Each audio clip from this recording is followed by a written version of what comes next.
रुग्णाला सांगितलं की अरे असं काहीतरी होतंय, तर तो म्हणतो की हां, मला माहिती आहे असं काहीतरी होतंय, काहीतरी होतंय. आणि मग हां, मला असं हॉस्पिटलमध्ये घेऊन जातायत. मी पाहिलंय, अनुभवलंय. म्हणजे कदाचित त्यांनी या गोष्टीची कल्पना केली असेल, मनामध्ये चुकीचं कल्पना राज्य निर्माण केलं असेल आणि मग ते जणू काही खरं आहे असं वाटतं आणि मग त्याची स्मरणशक्तीमध्ये त्याचं रूपांतर होतं किंवा ते स्मरणात राहतं आणि मग त्याचा रिकॉल होतो.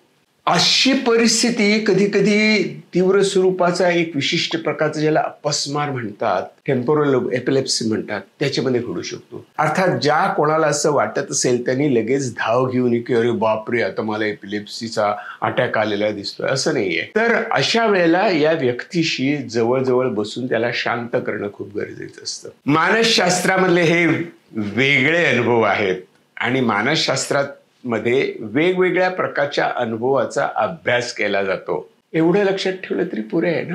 कारण रोज उठून कोणाला तरी डेजा व्ह्यू होतो असं नाही ना. आपल्यासारख्या माणसांना तर नाही होत. त्यामुळे एक माहिती म्हणून असायला हरकत नाही. पण या पलीकडे त्याचा फार विचार करू नका. पण लक्षात ठेवा की हे अनयुज्युअल आहेत, सर्वसामान्यपणे आढळणारी नाही आहेत अनुभव.